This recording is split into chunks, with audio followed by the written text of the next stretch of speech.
So welcome, Jane. And I am actually so honored that you have time to be here with us. And I have been learning so much from you over the years as I have become a mother over the last 12 years. And you're sort of my go-to for that wisdom, ancient wisdom that I was not taught anything about, anything to do with women's mysteries and periods and breasts, and that whole development was just really yucky and private and no one talked about.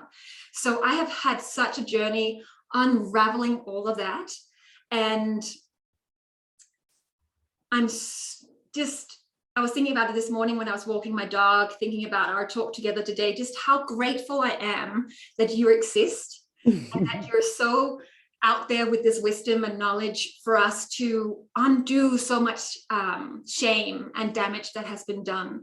And when I, in my little universe with my 4 daughters, think about how I'm giving them such a different journey into all of this, it just makes me I'm really moved by it. I think it's so grateful that I'm not giving them the shame and all of that. So, well, lucky girls to have you as a mother.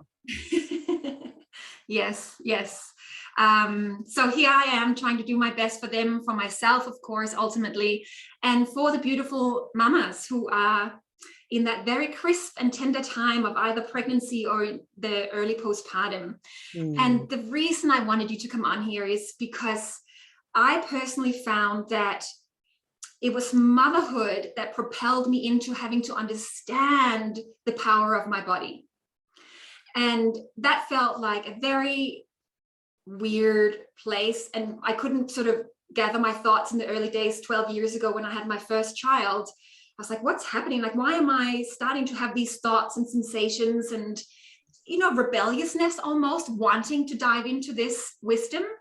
And I believe that it must be the magic of motherhood that has some sort of power in all that. So, but before we go on into the juicy stuff, I wanted just to sort of allow you to explain a little bit more about yourself in case the women in this program don't know of you.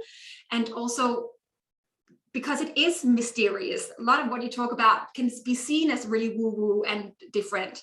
So bring it down to earth, will you? Sure, it's my favorite thing to do.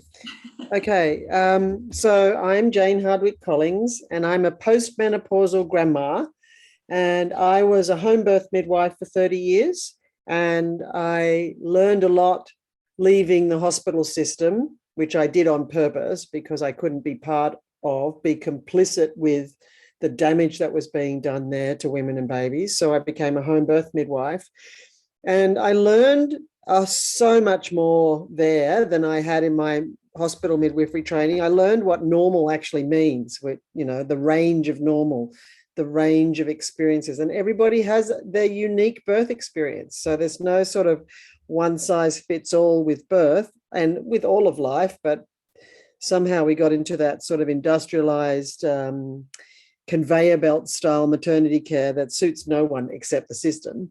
So basically, I'm a former midwife, and I learned so much through that, and also through giving birth myself 3 times. That was the big unraveling for me, or of me. And I also learned so much about how birth is not a random medical event that needs to be managed according to risks, which is how it happens in our world, but rather how we give birth is like a readout of our mindset, our beliefs, attitudes, and fears, and also as if the culmination of our life thus far. There's no real surprises with birth if you understand what leads to what, because one rite of passage leads to the next. Our red thread or mother trauma or ancestral trauma plays out in our rites of passage, and we have the birth we need to have to teach us what we need to learn about ourselves to take us to the next place on our journey. Like, that's not woo-woo. That's just one thing leads to the next. And to imply that there's something deeper than the anatomy and physiology is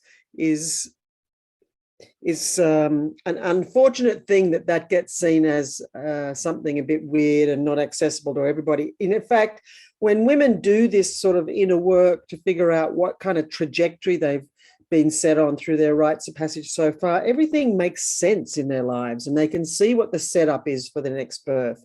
It's like the work we do here in shamanic womancraft or shamanic midwifery it's kind of like we help each other, ourselves in private practice, whatever, to put all the jigsaw puzzle pieces on the page and see what's leading to what. So we are less of a confused mystery to ourselves. We actually get, so this leads to that, I need to deal with that, blah, blah, blah, blah, blah. So that's really what the work's about. And how I got there was through experience, as I said, by learning from the women who I had the honor and privilege to be a midwife for, and from giving birth myself, and then all the other information that's around these days about trauma and all of that is really helpful when understanding how we give birth and why.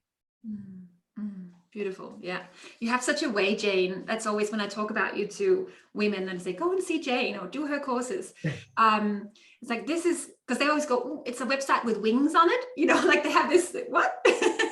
And I'm like, yes, just go, because Jane, you have such a way of just like grounding the information, and it doesn't, like, there's just nothing woo-woo left in it once you're done with it. Good. I'm glad to know that. Yeah, it really does have a powerful effect, the way you talk about it. Now, why is it so important to dive into this if we're focusing on motherhood? Why should women decide to explore this? And when, I guess the answer is easy, because ASAP, you know, as soon as a woman, thinks of this, should dive into it. But what is the difference that would be made there? Why is it important? Yeah, well, when we're pregnant, so many things come up for us, many things arise. Our beliefs or attitudes about things, or stuff in our relationships, our primary relationships, or with our other children, or with our health or our work or whatever. So no pregnant woman gets to have a pregnancy without anything arising, right? That's just what happens. And so those are the things that she needs to be with. And they are as if like the tip of an iceberg, you know, they're the thing you can see. It's the thing that's arising. It's the thing that's getting our attention. And we're busy women, and it's got to be big to get your attention. The squeakiest door is the one that gets fixed first, right? So all these things that arise, if we see them as tips of the iceberg and understand that an iceberg is just got a little bit at the top, but there's a massive bit underneath the water, and we use that as a metaphor, what we know, and this is not something I'm making up, this is a well-known thing, that what arises for us all the time will have at its depths, therefore its root cause, some sort of need that hasn't been met. Now, the things that arise for us during pregnancy are not going to be things in isolation either. They'll be the usual things that always arise for us in relationships, in health, work, whatever. And these are an invitation. These are an invitation to figure out, why is this happening and what is this teaching me? So you could ignore those things, but they won't go away. Sometimes they'll just show up as a feeling or a memory you don't like, or some sort of conflict or challenge in relationships or whatever. So you'd have to be trying pretty hard to ignore these things. Normal life stuff. So in pregnancy, we are so much more open, and we are running on a different sort of nervous system situation where, rather than be stressed all the time, which is the common way that humans are, unfortunately, we get into a parasympathetic nervous system dominance. And so we are, by the effect of the hormones, we're calmer. And so what happens when we're like that is that we're not operating on this kind of just get through the moment situation. And look, to be fair, I know lots of people are, but, you know, in the main and in the healthy model. So during pregnancy, these things are really noticeable, and we are more open, you know. So when we grow a baby in the pregnancy, we're not just growing the baby, we're growing ourselves into the mother this baby has come for. the mother this baby will need.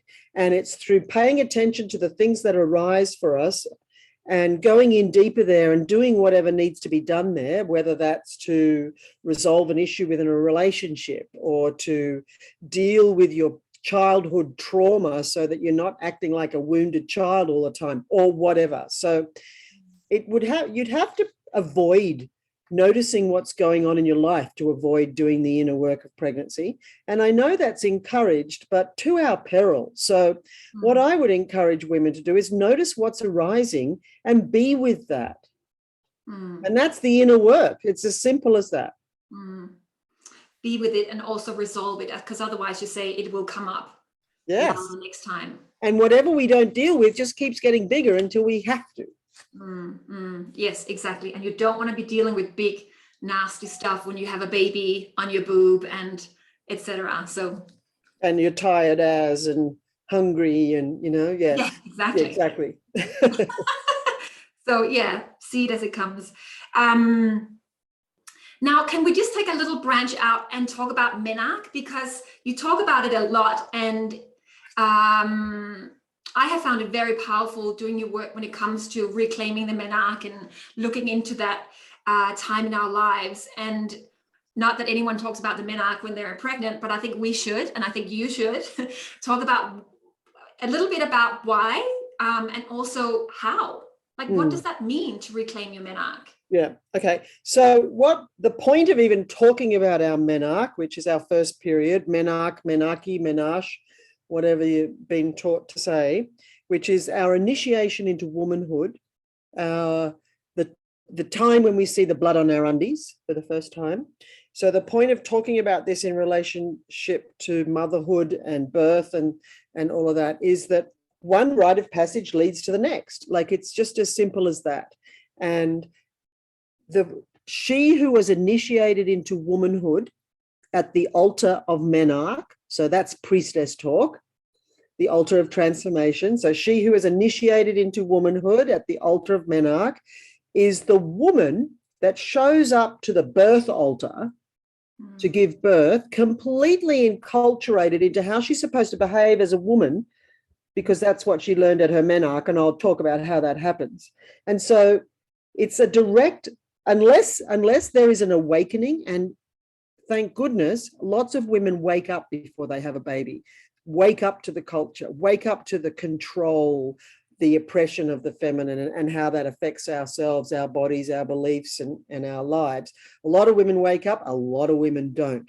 But what we can do is we can pretty much predict from the previous rites of passage what's going to happen next, because one thing leads to the next. So what we need to do is, so that the reclaiming menarche and healing menarche is relevant for the mother so that she can be better prepared for birth with a new message for her maiden. And I'll go into that, but also because if she's going to have daughters, she needs to be the woman the earth needs now, that is going to be welcoming her daughters into womanhood in an empowered way, not in a like hide everything, don't make a fuss, don't show any weakness, welcome to the curse, be ashamed, blah, blah, blah, blah, blah. Like, we need to rewrite that, right? So menarche is relevant to mothers in preparation for their girls going through it, and their boys, right? They're boys. We need to initiate we need more men who are totally comfortable with women bleeding. Exactly. And we've got to start by normalizing the menstrual cycle when we have little boys. So we just don't hide it and we talk about it. But back to the actual menarche. So menarche is a rite of passage, and whatever happens at a rite of passage, like it's a phenomena, it's a transformational event in our lives. And whatever happens or doesn't happen, whatever's said or not said, who's there, who's not, and what's going on in the world around you at that time. And I mention that because COVID has had a major impact on people's rites of passage, because there have been things that haven't been able to happen, like, gathering with others. And that's had a massive impact on mothers coming into motherhood during the pandemic.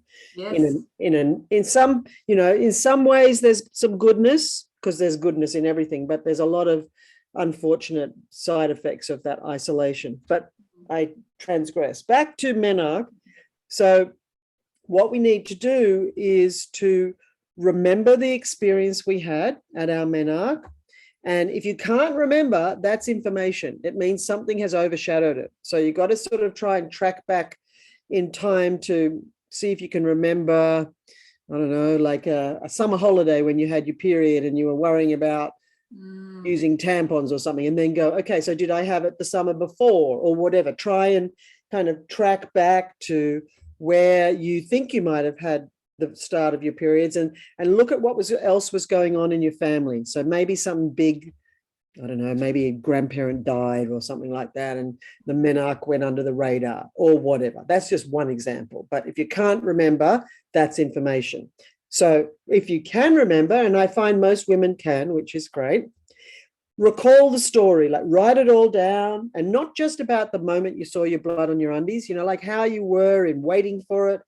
If you were one of the oldest girls in your group, then you're probably waiting for years. And if you were one of the first, then it might have been a bit of a shock and all of that kind of stuff. So write out the story and then ask of the story, what did this teach me about being a woman in this culture? And then, you know I can imagine the kinds of things that will be, and I mentioned them already. And then figure out the theme that created that has played out your whole life, and it will have, menstrual shame, which is what we've all been initiated into, leads to body shame. Body shame leads to low self-esteem. Low self-esteem leads to all manner of wounded behaviors, including self-harm, eating disorders, and risky and dangerous sexual decision-making. So our menarche is more likely our initiation into menstrual shame than any sort of empowerment. And menstrual shame encourages us to ignore our menstrual cycle, even turn it off if we possibly can. Yes. And if we ignore our menstrual cycle, or if we reject our menstrual cycle, we lose our compass. We lose our compass, we're lost. Our menstrual cycle is a stress-sensitive system, and it's the barometer of our well-being, which is a wonderful quote by Alexandra Pope. But the thing about the menstrual cycle is you've got to figure out what the theme was that started then, that played out in your life. So if you're encouraged to reject your menstrual cycle, you reject your body, you reject yourself. It's like, you're lost. So that's the thing that's happening mostly. So figure out what that taught you about being a woman. You're not important, hide, whatever. Do whatever everybody else wants, not you. Ignore your body, blah, blah, blah. Mm-hmm. Figure out the theme that played out all your life, and then come back to that message and rewrite it. So come up with a new message for your maiden, because she never goes away. Our inner maiden is most likely in the driver's seat most of the time, and mostly in her most wounded form. So we want to give her a new message, and we know from neuroplasticity, we know about that now. So we know we can rewire our brain with a new message. So what we want in preparation for birth, the relevance of reclaiming and healing our menarche, is that we don't show up to give birth brainwashed into thinking that our bodies don't work, they're an inconvenience, and we've got to be quiet and hide and not make a fuss. Like if you take that way of behaving into birth, then, we know what's going to happen. So we need to arrive to birth fully in trust of our bodies, realizing our capabilities and capacities, and showing up for a transformational experience instead of hiding from it, which is what we might have been encouraged to do with our menarche. So that's really the thing, a new message to your maiden, and rewire your brain so you show up to birth or your menstrual cycle. Like, we're going to be having many more menstrual cycles than births. So this attitude affects that as well. So that's what it's all about with reclaiming our menarche. And just from personal experience, I highly recommend it. It really does change everything on so many different layers.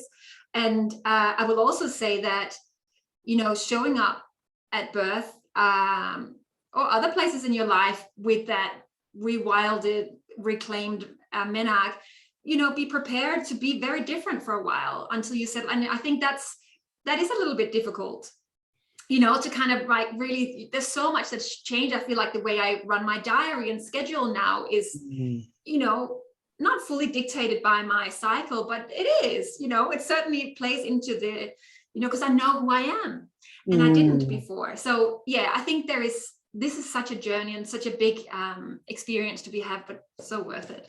Yeah. So I feel like you've kind of started that now, because we talked about birth and how, and I'm sort of thinking how reclaiming all of this will change our journey into motherhood. And I know I just touched on it then, but could you talk a little bit about how that, hang on. Let's instead talk about the signs and symptoms that we haven't done it, because I know for some it will be the first time they hear about all of this juicy stuff, and in the MotherWise we'll have plenty of time to unpack this in much more detail, but for some it will be the first time. But what for women who are sitting with this now, hearing this for the first time, what are some of the signs and symptoms that they are out of touch with their cycle? And some of these mothers, of course, pregnant, and some will just have had a baby, so of course they're not necessarily having a period, let's say. Well, what are women experiencing when they're out of this? Yeah. Okay. Well, I think that the first thing we've got to do is not rush the postpartum. So I think, like, let's just make the bubble and stay in the bubble for as long as you can.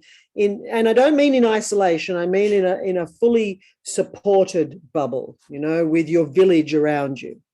And when you don't have a menstrual cycle for whatever reason, if you're pregnant, breastfeeding, or postmenopausal, or on the pill, or any other reason why you don't have a cycle, and including men, the cycle is the moon.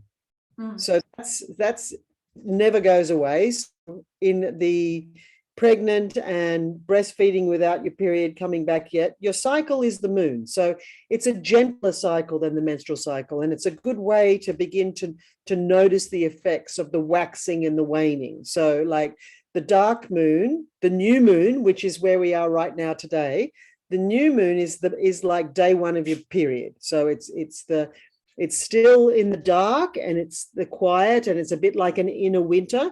And then it moves up to the 2 weeks to full moon, and that's the equivalent energy to ovulation. And then the 2 weeks back down to the bleeding again, those are the equivalent to like autumn and winter. So understanding the cycle by noticing the lunar phases when you're pregnant or breastfeeding will be a great gentle way back into understanding your menstrual cycle, because it's just the same cycle, but goes however long your menstrual cycle does. And the ups and downs, and up is not good and down is not bad, they're just ups and downs, are more extreme in the menstrual cycle than they are in the lunar cycle. So I think that that's just something to watch before your period comes back. And sometimes it takes ages, like a year or more, for your blood to come back. Sometimes it comes back pretty quick. So who knows why, but, you know, whatever. And watching the moon as a preparation for beginning to chart your cycle again is a really good plan. And in terms of what signs and symptoms would show up, say, before getting pregnant, that would speak to a disconnection from our menstrual cycle, and therefore our body, and therefore our actual rhythm of our lives, is basically menstrual pathology, you know. So irregularity, pain, heavy, all those sorts of things. Like, the cycle is meant to be a process without pathology. So the menstrual cycle pathology right now is through the roof, you know. Endometriosis, polycystic ovary, infertility is a menstrual cycle pathology, and we know how many women are suffering from all of those things. So that is a sign of not you're getting something wrong, but that there is pathology in the menstrual cycle. So the other way we could see somebody being out of sync with their cycle, or not knowing how to be with their cycle, is just basically exhaustion and burnout. You know, like, we live in a culture that doesn't encourage rest, in fact, abhors it. And we live in a culture that is wants to be 24/7 availability and on all the time and growing and keeping on growing. But we know that's actually not sustainable. And if we didn't know, we now know, because of the state of the earth and the climate emergency that we're in right now is a great indicator of how we have ignored the cycles. So the signs for being out of sync are all the things that aren't about flow.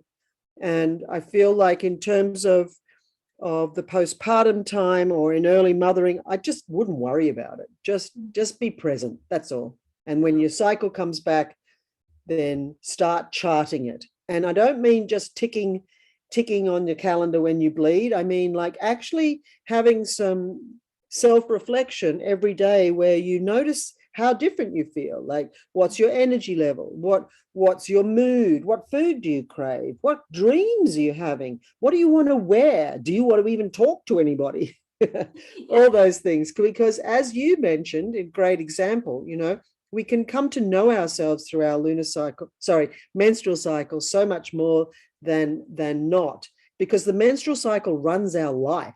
And so we should go with it. And it also runs the life of everybody who lives under the same roof. So it behooves us to be able to be with our menstrual cycle in a flowful way, as opposed to with our kicking and screaming, for example.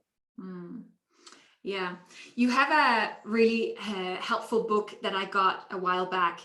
I think it's called 10 Moons, where it's like a diary and you write down your cycle and you have all the prompts that you just mentioned there and more, in terms of sort of prompting you to think, actually, what was my energy levels like, and what was my cervical fluid like, and all this different stuff that you probably wouldn't take the time to consider in the day-to-day. And I really loved personally to just have 15 minutes to myself in the evening to just kind of contemplate that. And that was a way for me to integrate my cycle and getting to know myself for the first time.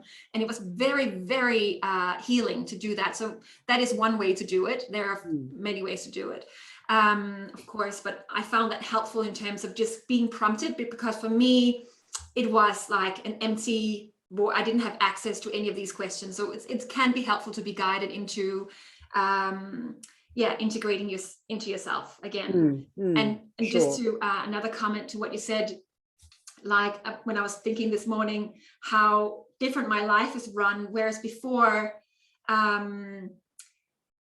it was kind of like my period would just kind of hit me and I would be like, oh, here we are, and I'm like, oh, it's so inconvenient, and you just run and then get hit by that period train that would come, and it was this, like, as if, you know, it would happen every month, but I was surprised every time.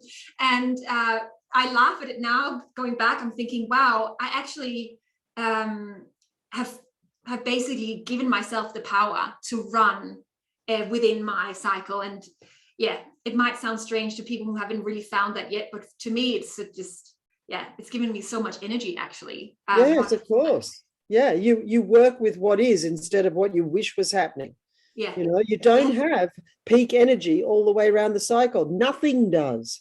But this patriarchal culture that we're in has us think that resting is bad and a waste of time. Yeah. Yeah. And all that to our peril, actually, because when we don't rest, we don't rejuvenate, we don't regenerate, and we don't reset. We just grind ourselves into the ground.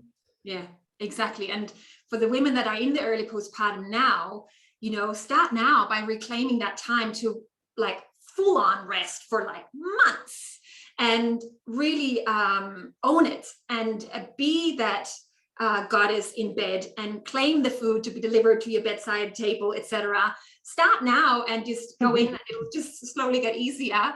But also, I will say, on a side note, in terms of for the men, the partners in our lives that don't have menstrual cycles, I noticed that when I had to teach my husband about it, at first it was a bit like, yeah, okay, that's interesting. But to actually see him adapt into it and understand that, no, again, it's not woo-woo, it's not weird, and I'm not crazy, things like that. And to see that now can actually become a normal, it has actually lifted our energy as a family unit. And not that I'm always looking at the moon. Obviously, I am internally, but it's not like that. It's more just that we understand now that everything in life has cycles. And yeah, but it took postpartum to teach me that. Oh, good. But it's well worth it. So for those who don't have the period yet, and I'm in the postpartum, do that and do it, full on, claim it. Yeah.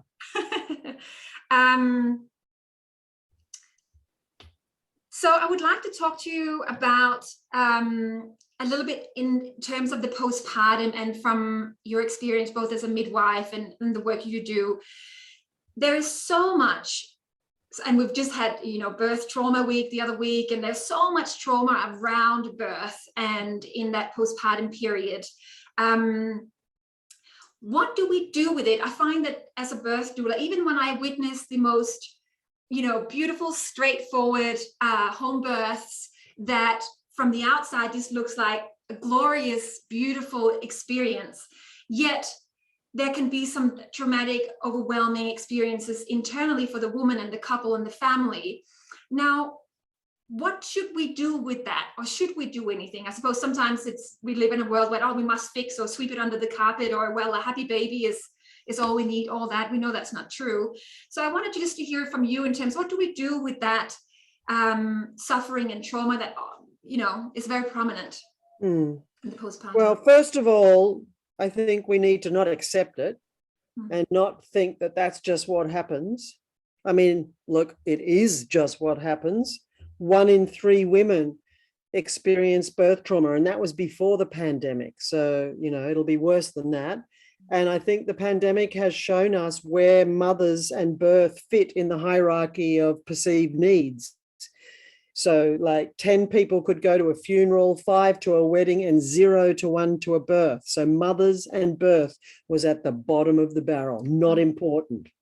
That is terrible. And that's like a really important thing for us to notice, because the people who made those decisions were just basing their decisions on the dominant perspective. And what that showed women, mothers having babies, is that their experience doesn't matter and they don't need support and all that, which is nowhere near the truth. That is such a terrible way to treat women, people, anybody. You don't matter and your experience doesn't count and you don't need to feel safe or supported. Like, it's been absolutely terrible.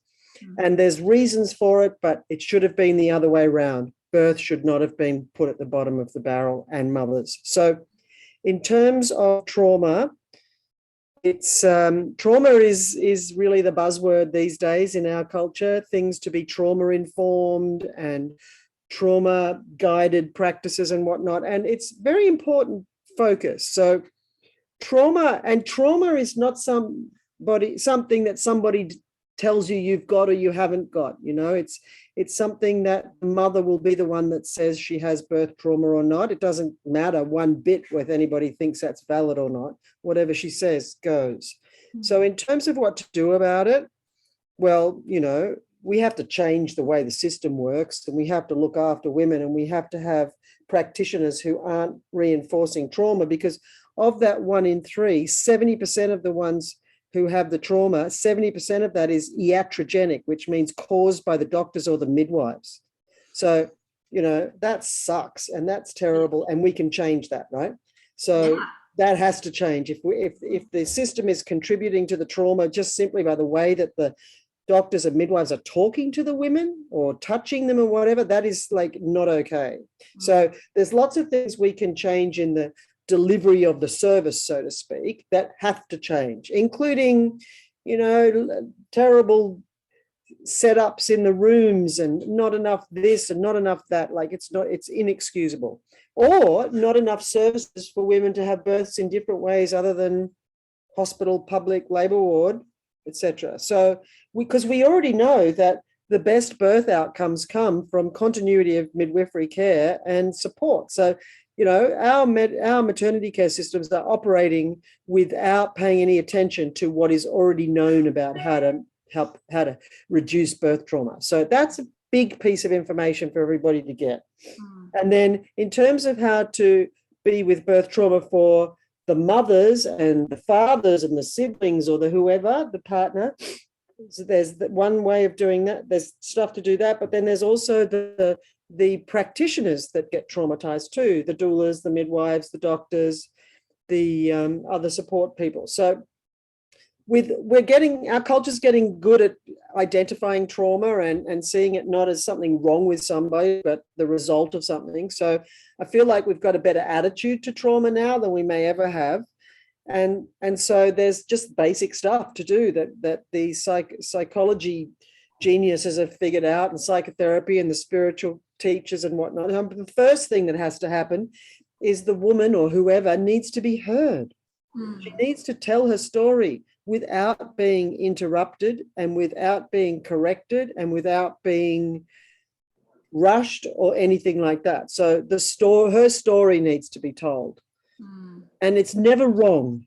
So she needs to be heard and held in that sharing, held for what that means, or what that could look like is that if she feels in some sort of emotional experience around it, like rage or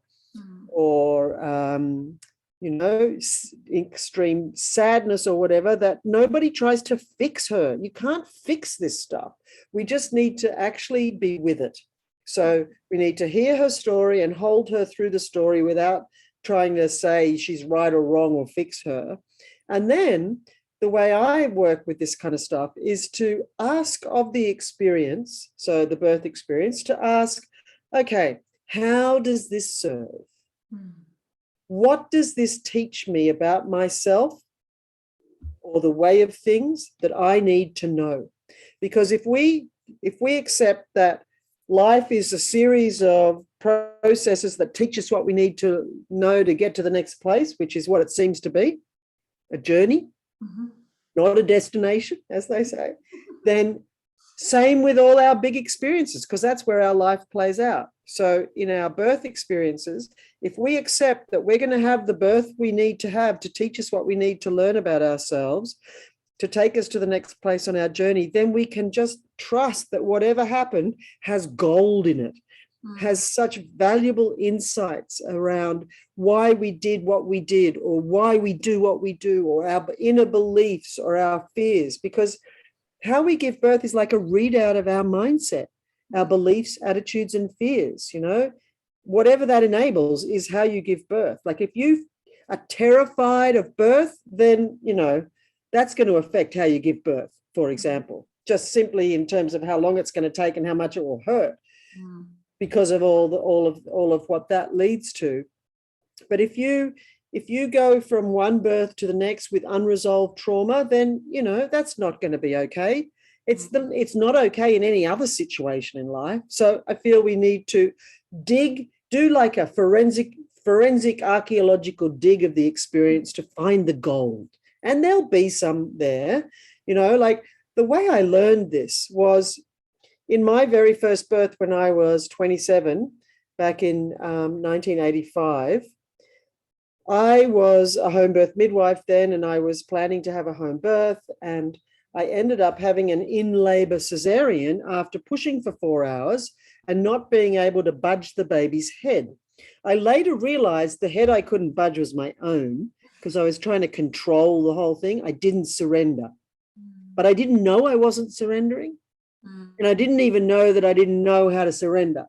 Were you midwifing yourself in there? Exactly. Yeah, I was wanting to control the situation, but it was even more than midwifing myself. It was that I had, so what happened for me in the unraveling of it was I had the baby and all was good and I was home, and then I started to feel so disappointed that I hadn't had a vaginal birth because I really wanted to have a vaginal birth. And then I started realizing that the feelings I was having were very familiar. Like, I've felt this before. I've felt this often. Actually, this is a very dominant way that I feel. And so I was able to figure out that was being one of the sort of beliefs or whatever that I was running in my life. And what I did was track back, when did I feel it before, and realize that it was my childhood trauma playing out, which is what happens. You know, I had had an experience as a 4-year-old where I learned that it was not safe to surrender. So I made this deal inside myself, which I was never going to surrender, but I didn't even know that, right? So then having a baby, which is all about surrender, I didn't surrender because I'd already closed that whole thing off. Now, I would never have figured that out had I had not had that experience. So that was the gold for me, the gold that I was running my life on a fear that I was not safe ever. And then what I needed to do was to learn that, embrace that, do the healing work. And then I went on to have 2 vaginal births after cesarean. So like this works. Yeah, it works. Well, me too. And is the postpartum, just quickly, you know, when we talk about it on the birth, like where does the immediate postpartum, so I'm talking like hours and days after birth, is that one unit, or is birth one and then we enter the postpartum different unit, so to speak, or would you like what? Well, you know how we say the 4th trimester now, so I think that's a good way of looking at it. Include the next 3 months, say the 12 weeks when the baby's 12 weeks old, then, you know, maybe you're ready to emerge from your bubble. It's a bit like you've had a season, or whatever season it might have been. But the immediate postpartum time is just like, in terms of the definition, is 6 weeks. Yeah. And when stuff happens in the early postpartum, I have had women with you know, things that would happen that you didn't see coming in terms of their body or health, or is that, you know, are we then in a different season, let's say, and so whatever experiences or traumas or whatever that's happening in that period of time, different, like a different unit from birth? No, I think it's the same thing. So like if there's a prolapse, say, or perineal trauma, or something that happens to the cervix, or even your stomach muscles, like if it's associated with birth, it's birth related. Okay, right. Definitely. Well, I think it's really important to understand that that's linked. Yeah. And that's the bottom line, actually. Everything's linked. Well, and there we have it. Bada bing, bada boom. The wisdom is coming. What is your view on postpartum depression? I think I'll just go there now and we'll track back on. Sure. Well, I feel really sad for all the poor mamas who have this experience. You know, like it's really it's motherhood at the beginning, in that very demanding time where you're going to have less sleep and less energy and less space and less self and all of that kind of stuff. To add to that, like a really feeling depressed is not a good mix, you know, like, so I feel a lot of empathy and concern for the mothers who go through this. What we have seen is increased rates of postnatal depression as intervention rises. So again, you know, things are all connected. So what I feel is something that I could offer this question is about postnatal depression, is that what the reason why it's happening can be different for everybody, but what is lacking is support. And support to the point of the village, not just somebody who's coming in to do something, or your mum coming to stay for a week or whatever. Like the village, we're supposed to live in villages. We're supposed to share newborns. We're supposed to look after the newborn and even suckle it on our own breast while the mother has a rest. You know, like we're living in ways that human beings were never designed to live. So one of the side effects or you know, negative effects of that are these mood issues, particularly at times of great need for support. So the postpartum period is like a classic example of a time when a mother needs so much support and help, and to be listened and not rushed, and all the things. So I feel like in terms of how to be with postpartum depression, that for us to not see that as a weakness either, or something that is a sign of something terrible about the woman, like, not, but to just gather around her and be with her how best we can to support her to feel held so she can feel her feelings and be with them. And to also, like, there's varying degrees to these sorts of scenarios, but if you can be with the beginning parts of it before it gets like deeper and or whatever, then maybe there's some clues to how to heal something that's arising, or what an immediate need that needs meeting could be done, and all of that kind of stuff. So, I feel for the postnatal depression to their experience of early mothering. It's so hard. And it can linger. Do you find that in the work that you do with women, when you do the mentoring and when you do the birth, what do you call it? Birth story? Yeah, birthing formula or birth debrief. Yeah, the birth formula. Have you seen that women might be experiencing lingering postnatal depression in varying degrees, of course, but have you find that once women get the tools to dive back there and get the gifts, that it lifts? Like, have you seen that can be the actual?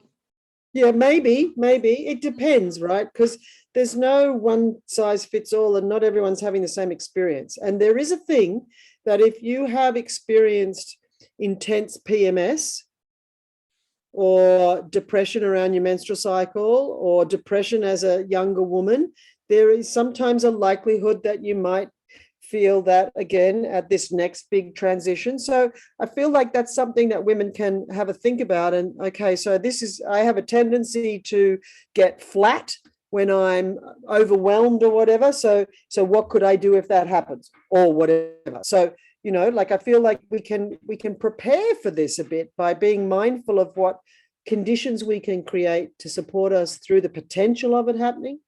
But then in terms of whether this stuff works or not, it just depends on the severity and what the woman's bringing to it. But ultimately, time heals whatever is in the current moment, and children grow up, and you do get more sleep and all of that kind of stuff. So the this too shall pass is a very important thing to remember around all of this. And the babies are so little for such a short period of time. So it's kind of like, if you can just get through this with as much support as you can, then hopefully everything will be all right. Yeah, and plan for it. I think that would just change so much if we could plan for it. But for some, this is not even on the radar in the pregnancy. So hopefully we can trickle that magic in there. What was my question before that? We talked about it a little bit, but in the time, like in the times that we're in, and in terms of connecting to this magic that we're talking about, and this wisdom, inner knowing, you can come across as a little bit different. Was my wording before, but woo-woo or crazy is another way of seeing it. I think especially women who have really worked hard in their pregnancy, connecting with these things that we're talking about now, and then showing up in the birth space quite wild and crazy. And I have seen care providers roll their eyes or leave the room and things like that. So it's so easy to label us as crazy and weird and whatever else. Do you have anything to say in terms of just softening that journey, or like, do you have any comments on that? Yeah, I've got lots to say about that. I think it's complete bullshit and part of the patriarchal mindset. And a clue, when women in their power, or women at birth, which is a place of power, or anything to do with women and the feminine, if it's put down or feared or made a joke of or eyes rolled or hidden, it's a clue that it holds power. And our culture is not supportive, especially in the birthplace, of powerful women, like the eye rolling and let's see how long she lasts without screaming for an epidural or whatever. Like the people who are thinking that and saying that, they are the problem. They are the crazy ones.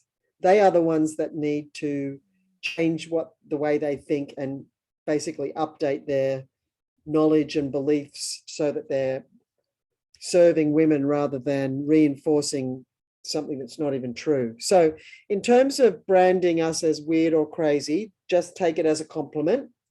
They're seeing that they're fearful of our power when they label us weird and crazy. So in terms of inner wisdom and inner knowing, like, that's an animal sense. It's not a crazy thing or a weird thing or a magical thing. It's an animal sense. And I guess that's another thing that drives me a bit crazy, is that so many people kind of forget that we're animals.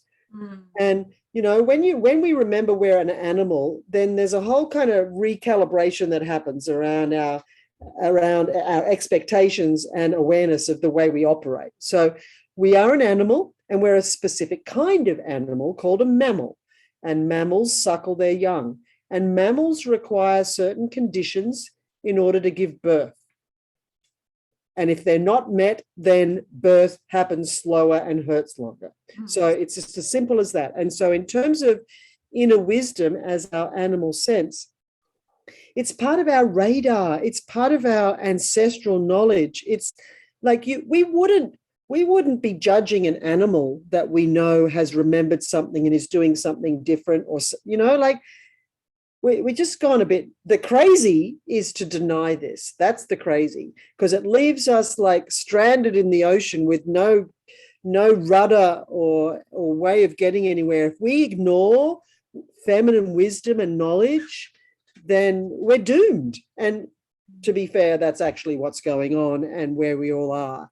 And there's nothing woo-woo about cycles. It's the way the earth works. So the crazy thing is, just to say it again, are the people who are judging this stuff as crazy. So I think that we just need to catch up with all the things that we've been led to believe are not true, and remember that we are cyclical beings, we are animals, and part of our inner knowing is part of what keeps us alive, actually.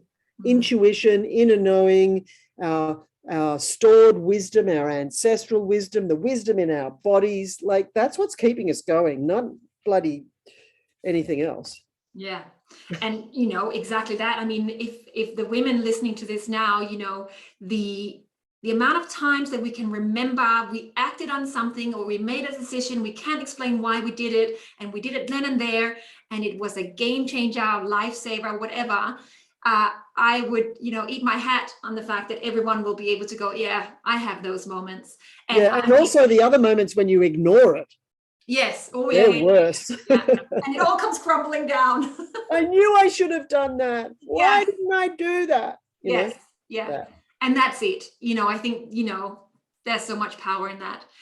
So as I'm slowly going to let you go, Jane, although I would love to just have you here on my screen for a long time, for women who want to do this birth learning and learn from the birth stories, where do they go? What do they do? Where do they start? Well, you can do it yourself, or you can do it guided by somebody. And if you do it yourself, then do the thing that we've already been talking about, which is have a think about your menarche and come up with a new story.